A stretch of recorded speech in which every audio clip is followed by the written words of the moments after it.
और इस बीच एमएनएम के नवंबर ऑटो सेल्स के डेटा यहां पर आप अपने स्क्रीन पर इस वक्त दिख रहे हैं। कुल बिक्री में करीब 12% का इजाफा देखने को मिला है। 79,083 यूनिट्स पर यह बिक्री का आंकड़ा जो है आता हुआ देखने को मिला है। बाजार खुलने से ठीक पहले एमएनएम का जिक्र भी कर रही थी शिवांगी से ही जानते हैं। शिवांगी, मार्केट ओपनिंग कैसे देख रही है, कहां पर नजर है आपकी? और ऑटो बिक्री से ठीक पहले इनफैक्ट ऑटो सेल्स पर आप अपना आउटलुक दे रही थी, वो भी प्लीज कंप्लीट कीजिए।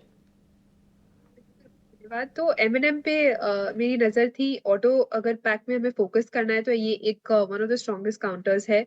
और हालांकि हम इसने पिछले 3-4 दिनों से थोड़ी बहुत गिरावट जरूर देखने को मिली थी, पर अच्छी बात ये है कि इसने एक अच्छा बेस बनाया है 2900 पे, और वहां से एक अच्छी बाइंग देखने को मिली है।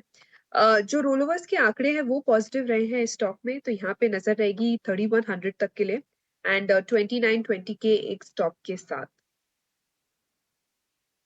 शिवांगी, साथ साथ ओपनिंग ट्रेड्स क्या होंगे आपके? जी बिल्कुल। ओपनिंग ट्रेड्स के लिए मेरे यहाँ पे फोकस रहेगी आज लैब और डायग्नोस्टिक स्पेस स्टॉक्स में। तो यहाँ पे डिवीज लैब पे फोकस रहेगा। एंड जिस तरह से हम देख रहे हैं कि एग्जैक्टली अपने 50 डेली एक्सपोनेंशियल मूविंग एवरेजेस को लगभग मई से होल्ड करते हुए दिखा है ये स्टॉक, तो काफी यहाँ पे एक अच्छा इम्पोर्टेंस है यहाँ पे।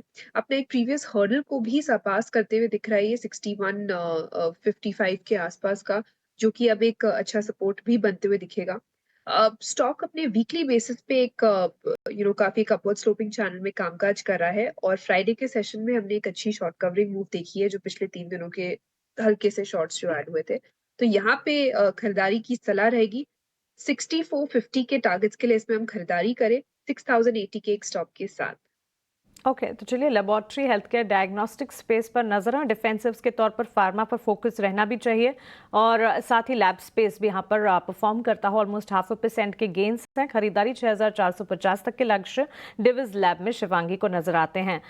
गौरांग जी, एक तो कंजम्पशन थीम की अगर बात करें, ऑफकोर्स उतार चढ़ाव कंजम्पशन थीम में पिछले 2 क्वार्टर से नजर आ रहे हैं, लेकिन अब वहां पर ब्रोकरेजेस के रेडार पर कुछ चुनिंदा स्पेसेस आ रहे हैं, जैसे कि एचयूएल पर हमने देखा, यूबीएस की भी रिपोर्ट है, गोल्डमैन सैक्स की भी रिपोर्ट है।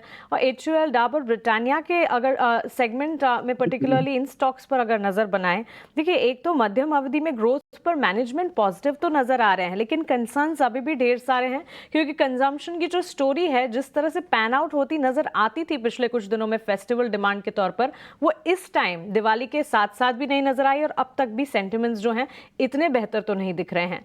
कंजम्पशन पर आपका एक टेक जानना चाहेंगे।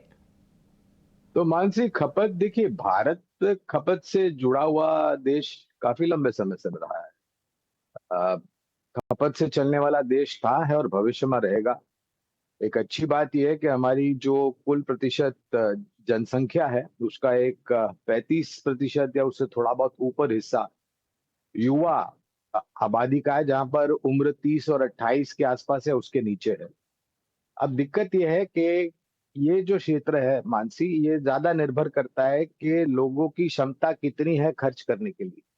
अब जाहिर है, जब महंगाई दर ऊपर चढ़ती हो और विकास दर नीचे आता हो, और लोगों के पास खर्च करने के लिए जो नकदी होती है वो कम हो, तो ऐसे समय में अक्सर लोग ये करते हैं कि ज्यादा महंगी चीजों पर खर्चा करने से अच्छा है कि आप थोड़ी बहुत कम महंगी चीजों पर खर्चा करें।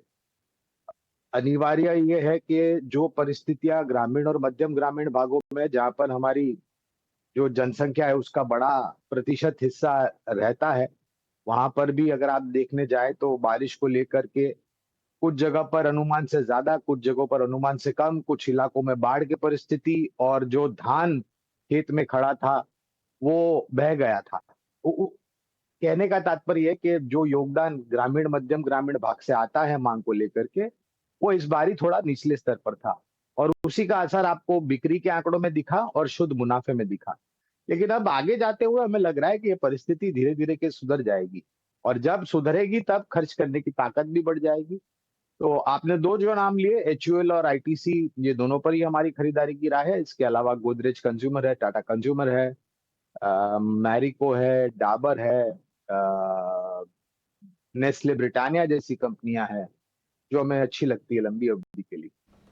ओके, तो चलिए ये एफएमसीजी कंजम्पशन पर एक फंडामेंटल टेक, लेकिन इस बीच होम फर्स्ट फाइनेंस में करीब 9.83% इक्विटी के बड़े सौदे, ये खबर आती हुई देखने को मिल रही है। आप अपने स्क्रीन पर ब्लॉक्स यहाँ पर देख रहे हैं।